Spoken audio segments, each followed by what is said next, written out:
The Winter Greenhouse Sleep Story by Captain Slumber. Hello friend. Tonight we're going to step out of the cold and into a warm, peaceful sanctuary hidden in the heart of winter. Let yourself sink into comfort as we follow Elliot into a greenhouse on a snowy night.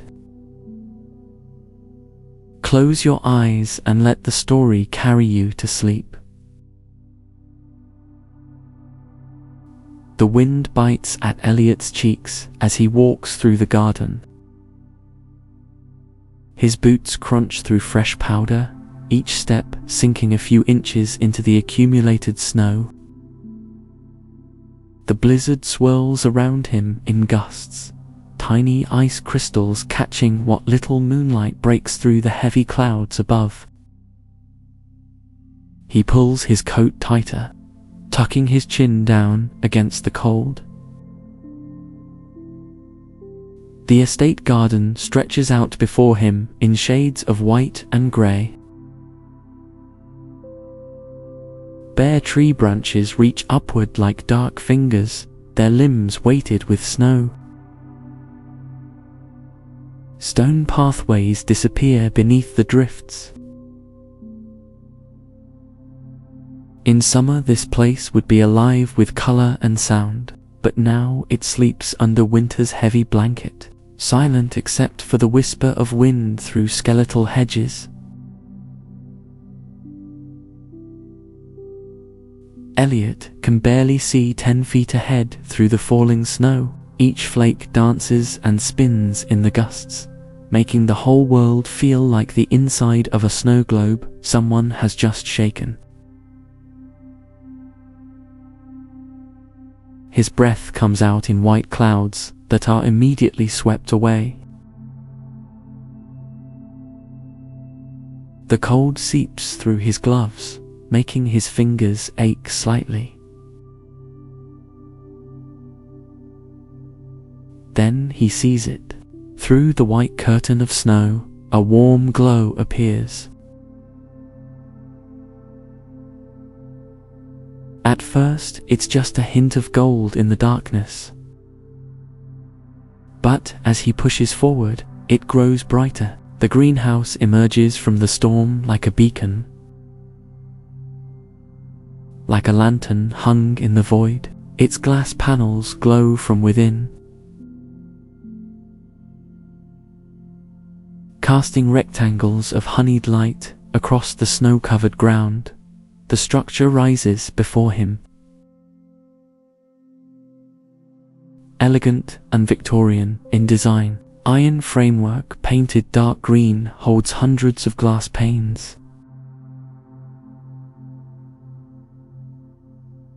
Each one reflecting the snow and the interior warmth in equal measure. The peaked roof stretches upward, and even from here, Elliot can see the silhouettes of leaves pressed against the glass from inside. It looks like a jewel box, like something precious and impossible in the middle of this frozen landscape. He approaches the door, his boots leaving a trail of deep prints behind him. Snow has drifted against the base of the greenhouse, piling up in soft mounds along the foundation. The wind howls louder for a moment, as if protesting his departure. But Elliot reaches for the brass handle anyway.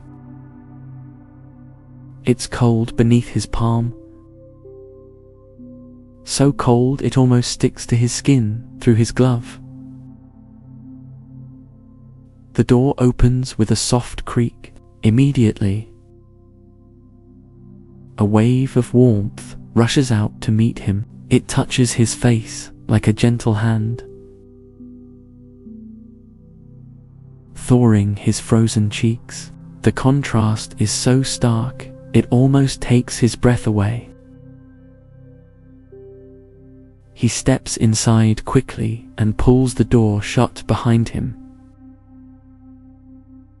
sealing out the storm. The change is instant and absolute. The roar of the wind cuts off, replaced by a profound, cushioned quiet. The temperature wraps around him like a blanket, at least 40 degrees warmer than the world outside. He can feel the humidity in the air immediately, thick and gentle against his skin. It reminds him of spring rain, of mornings in the tropics, of life and growth and patient green things. Elliot stands still for a moment, letting his body adjust. He can feel his muscles begin to relax. Tension he didn't even know he was carrying melting away from his shoulders and neck. The heat seeps into his bones, chasing away the deep chill that had settled there during his walk through the garden. He unbuttons his coat slowly, fingers clumsy at first, then more nimble as they warm. The air smells rich and complex, earth first and foremost. That particular scent of good soil, dark and loamy and alive with nutrients. It mingles with the green smell of growing things, that chlorophyll brightness that speaks of photosynthesis and vitality. Underneath it all, there's a sweeter note. The perfume of orchids and jasmine somewhere deeper in the greenhouse. Subtle but persistent. He takes a deep breath, filling his lungs with the humid air. It feels different from the thin, cold air outside. More substantial somehow. More nourishing. When he exhales, his breath doesn't fog. There are no clouds of steam here. Just warm, wet air that welcomes him completely. Above him, the sound begins, soft at first, then more insistent. Tap, tap, tap. The sleet hits the glass roof in an irregular rhythm. Each small impact creating a gentle percussion. It's not loud, not harsh, but constant. A natural white noise that fills the space without overwhelming it. Snowflakes land silently, but the sleet, harder and icier, creates this hypnotic tapping that seems to come from everywhere at once. Elliot looks up through the glass panels overhead, in the light from the greenhouse lamps. He can see each piece of sleet strike the glass. See the small splash it makes on impact. See it slide down the angled panes in tiny rivulets. The snow accumulates in the corners where the glass panels meet the framework, building up in soft, diagonal lines. But here inside, he's protected. The barrier is invisible but absolute, warm and dry while the storm rages inches away. He shrugs off his coat and hangs it on a hook near the door. His scarf follows, then his gloves. The greenhouse stretches before him in organized abundance. Rows of wooden benches hold terracotta pots of every size. Ferns cascade from hanging baskets, their fronds drooping gracefully like green waterfalls. Larger plants stand in floor pots, their leaves broad and glossy, reaching upward toward the peaked glass ceiling. The pathway through the greenhouse is made of old brick, worn smooth by years of footsteps. Moss grows in some of the cracks between bricks.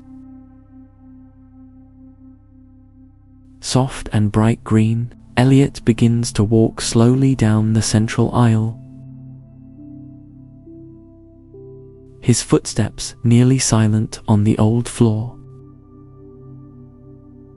The tap, tap, tap of sleet on glass continues overhead, a steady companion to his movements. To his left, shelves hold rows of small succulents, their geometric forms creating patterns of jade and silver green. To his right, larger tropical plants spread their leaves in generous arcs. A banana plant displays its paddle-shaped foliage, each leaf several feet long. A bird of paradise stands tall, its blue and orange flowers like exotic birds frozen in flight. Everything here is lush, abundant, thriving in this carefully maintained warmth. Elliot runs his hand along the edge of a wooden bench as he walks. The wood is smooth and slightly damp from the humidity. Water droplets have condensed on some of the glass panes, running down in slow, wandering paths. The whole space feels alive in a way the frozen garden outside does not. This is a place of active growth, of patient botanical breathing, of roots drinking and leaves unfurling and flowers opening in their own time.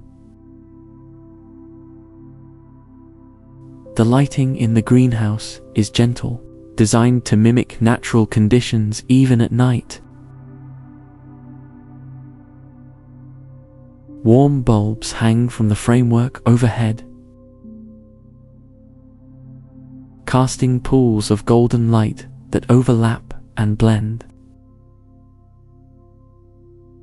Shadows gather in soft layers beneath the plants. Nothing here is harsh. Everything is designed for the comfort of the growing things. And, by extension, for anyone who enters this green sanctuary. Elliot reaches a small work area halfway down the greenhouse. A wooden table sits against one wall, its surface marked with years of use. Old ceramic pots are stacked at one end. Garden shears hang from a nail. A copper watering can sits ready, its surface marked with a beautiful patina, and there, beside it, a glass spray bottle filled with clear water. He picks up the spray bottle, feeling its weight in his hand. The glass is cool and smooth, the metal trigger slightly warm from the ambient temperature. This is part of the ritual, part of the evening care that these plants require. He moves to the nearest fern, a Boston fern with delicate,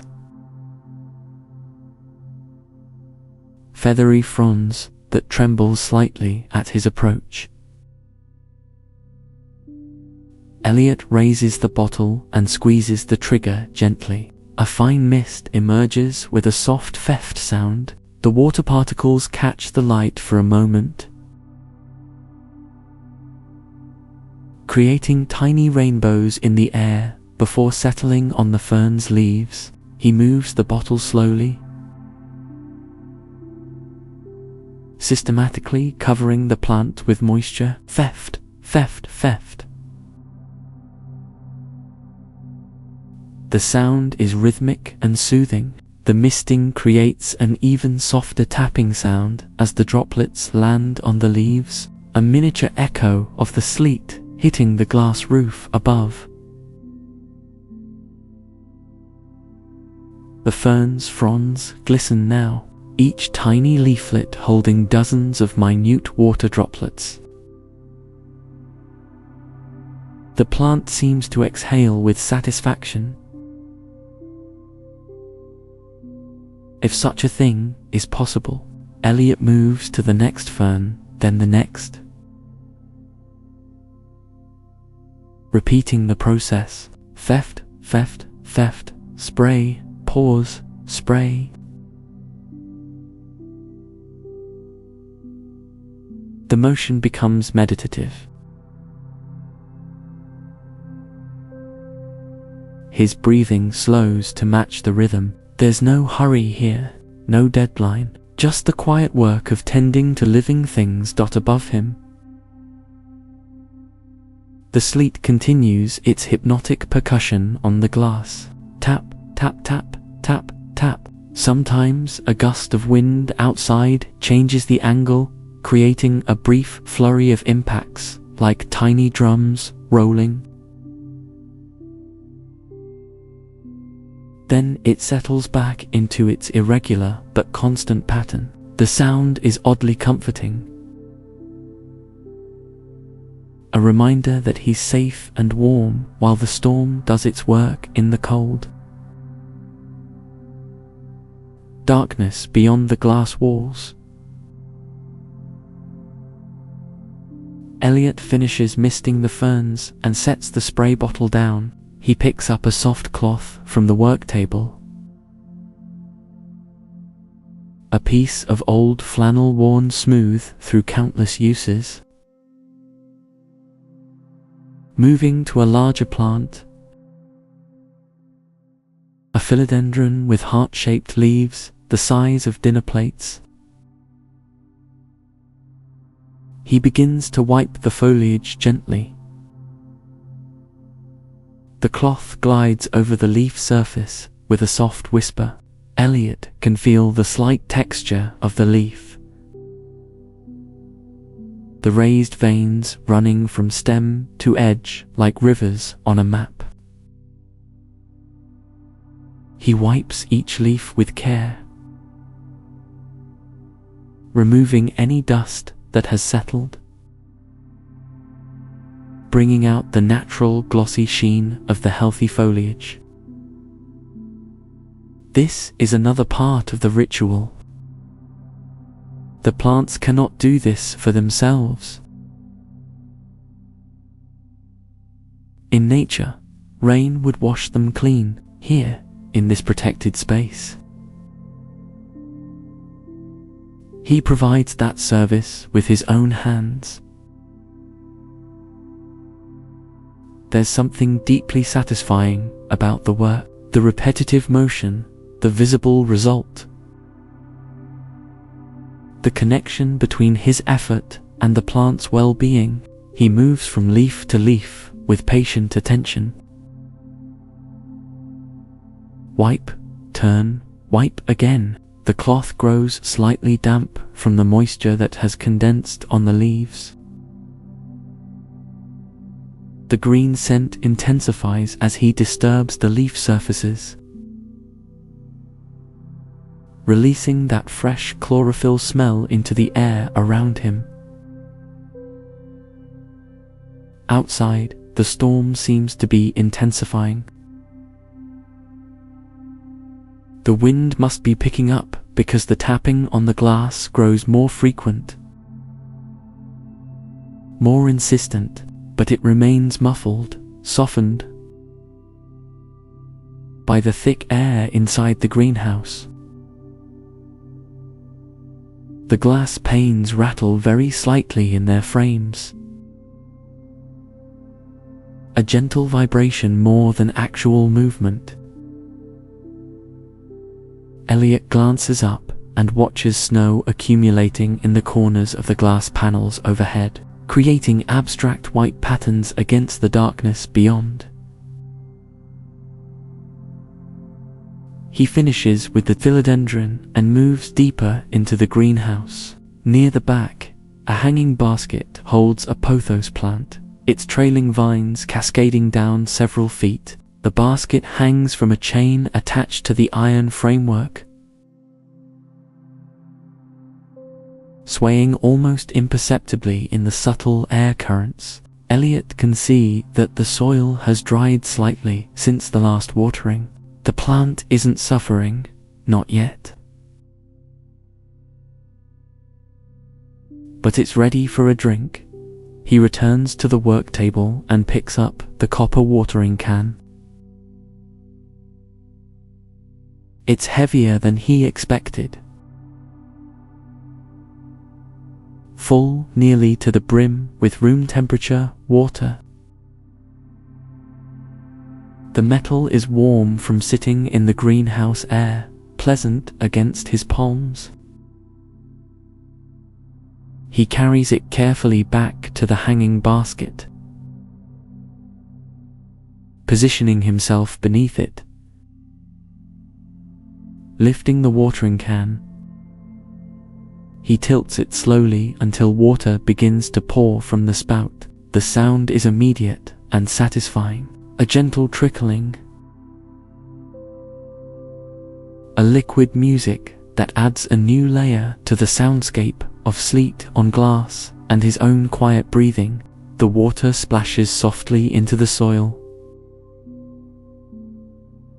darkening it on contact. He can see the moisture spreading, soaking in,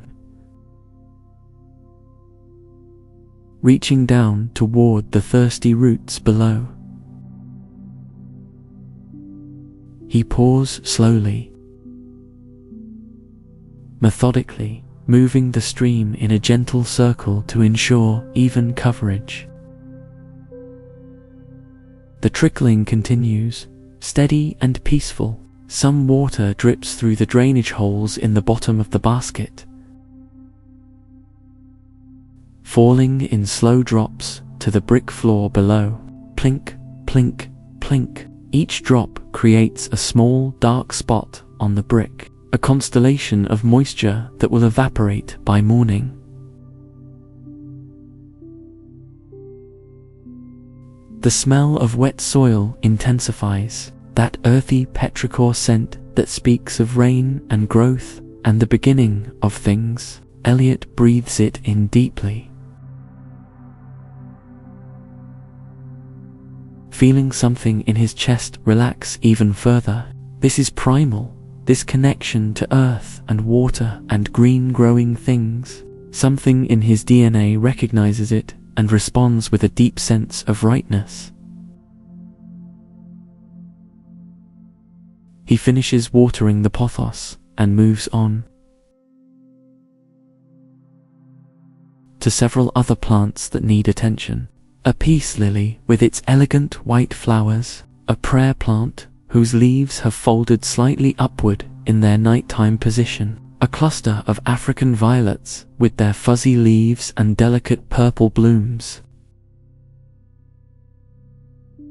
Each receives water in turn, trickle, splash, plink, The sounds blend together into a gentle symphony of care and attention.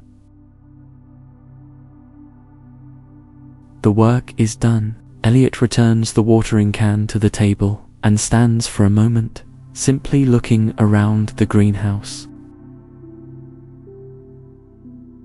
Everything here is tended, cared for, thriving. The air is thick with humidity and the scent of living things. The temperature wraps around him like a cocoon. Overhead, the sleet continues its patient tapping on the glass, counting out a rhythm that could go on all night near the center of the greenhouse, positioned to take advantage of the view upward through the glass ceiling. Sits a comfortable lounge chair. It's old, probably decades old, with wooden arms and a cushioned seat and back covered in faded canvas. The cushion has molded itself over the years to the shape of whoever sits there, creating a perfect nest of comfort. Elliot moves toward it slowly, his body heavy now with warmth and relaxation and the pleasant fatigue of gentle work completed. He sinks into the chair and immediately feels it embrace him. The cushion gives beneath his weight, supporting him perfectly. He adjusts slightly, finding the exact position of maximum comfort, then goes still. From here, he has an unobstructed view upward through the peaked glass roof. The framework creates a geometric pattern overhead, iron lines dividing the view into panes like a dark grid against the sky. But what a sky! Snow falls steadily, each flake visible for a moment before it lands on the glass. The sleet continues too, creating that constant tapping that has become the heartbeat of this space. Some snowflakes stick to the glass, accumulating slowly. Others slide down the angled panes, their paths wandering and unpredictable. They leave thin trails of moisture that catch the light from inside the greenhouse, turning them into threads of liquid silver. Elliot watches one flake land, stick for a moment, then begin its slow descent down the glass. It picks up speed as it slides, joining with other droplets of meltwater, growing larger until it reaches the edge and disappears into the darkness beyond the frame.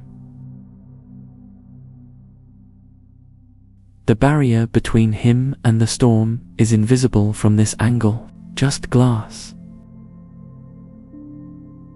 Just frozen water molecules arranged in a specific pattern that happens to be transparent and solid at once. But what a miracle that barrier is.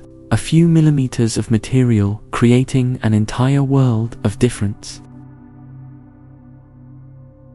Outside, cold, wind, storm, darkness. Inside, warmth, stillness, growth, light. He feels profoundly safe, protected. The chair holds him. The warm air surrounds him. The humid atmosphere cushions every breath. His muscles have released all their tension, lying slack and heavy against the chair's support. His jaw is loose. His shoulders have dropped away from his ears, even his hands resting on the wooden arms of the chair are completely relaxed, fingers slightly curled in natural repose. The tapping continues overhead. Tap, tap, tap, tap, tap, tap, tap, tap, tap, tap, tap, tap. There's no pattern he can predict, but that makes it even more soothing somehow. His mind can't anticipate it, can't get ahead of it, so it simply has to be present with each tap as it comes. This keeps him anchored in the moment, in this warm green space.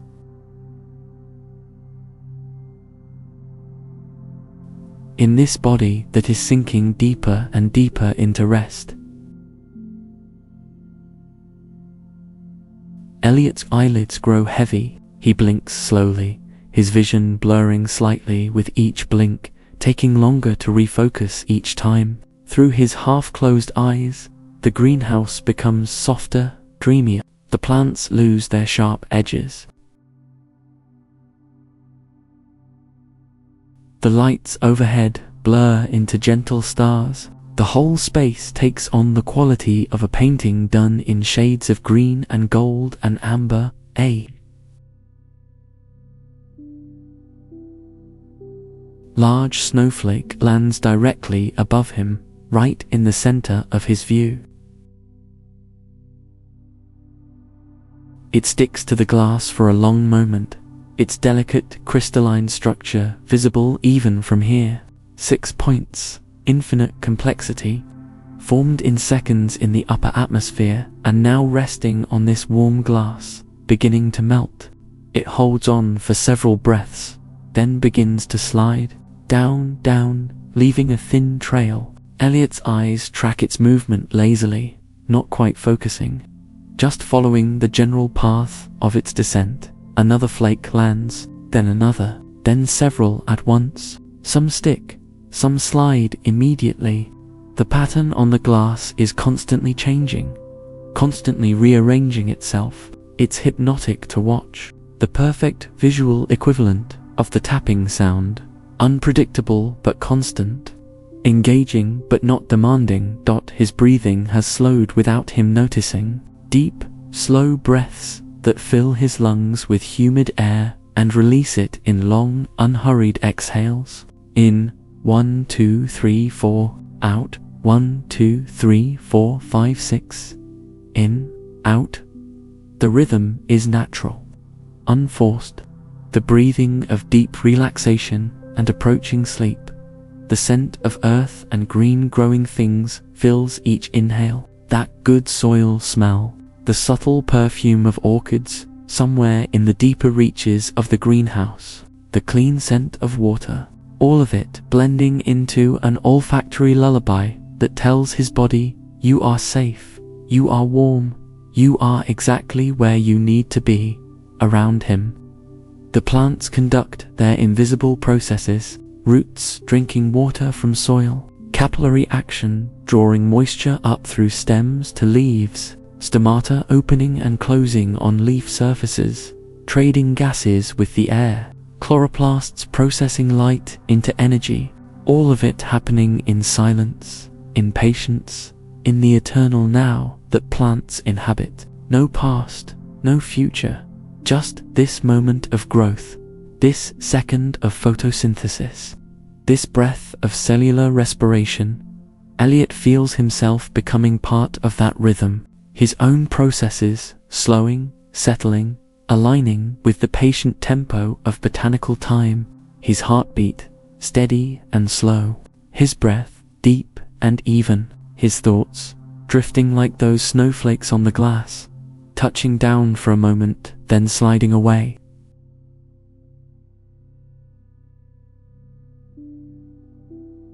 Leaving only the faintest trace before disappearing entirely.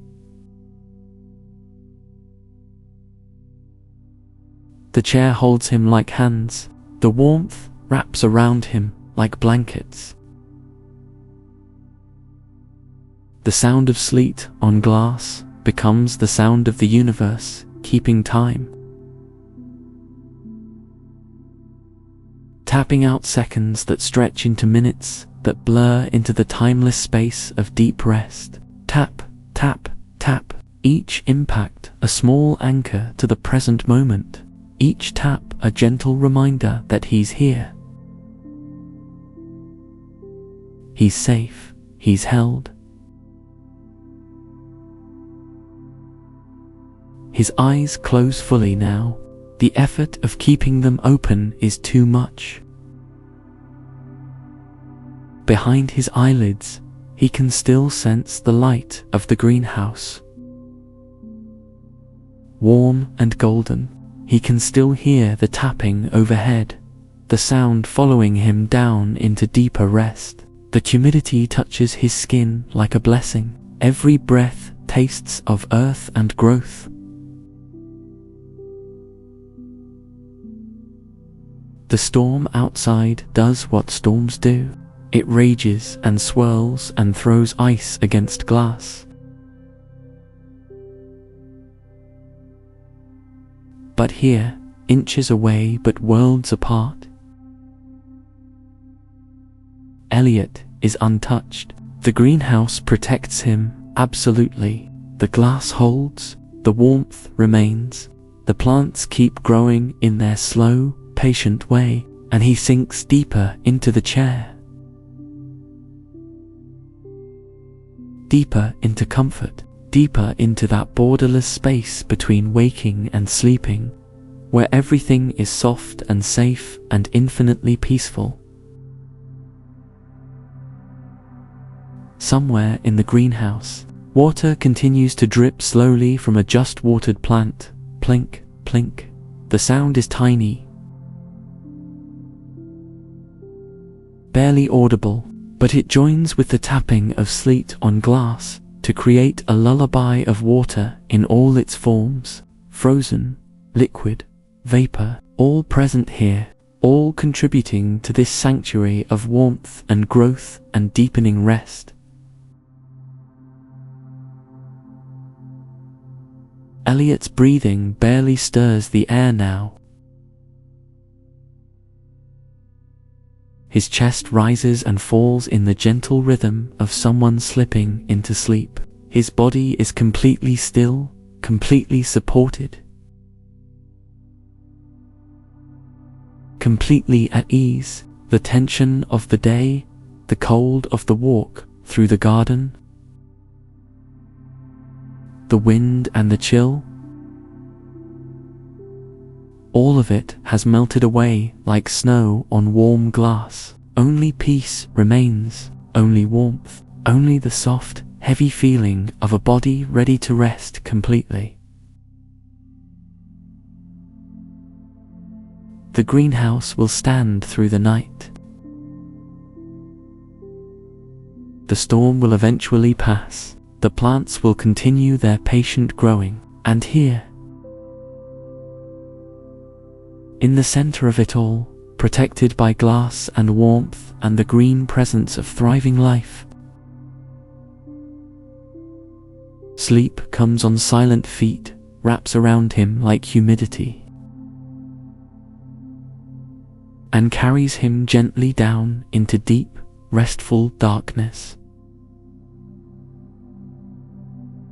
The last thing he's aware of is the tapping. Tap, tap, tap. The sleet on glass. The sound of the storm held at bay. The percussion of safety. And then even that fades, dissolving into the borderless quiet of sleep, where there is no cold, no storm, no separation between the self and the peace that holds it. Just warmth, just green growing things breathing in the darkness. Just the invisible work of roots and stems and leaves, pulling water upward, reaching toward light. Existing in the eternal present tense of botanical life and sleep, deep, peaceful, complete, in the winter greenhouse, under glass. Warm and safe, while the snow falls softly on the other side of the invisible barrier, Elliot sleeps.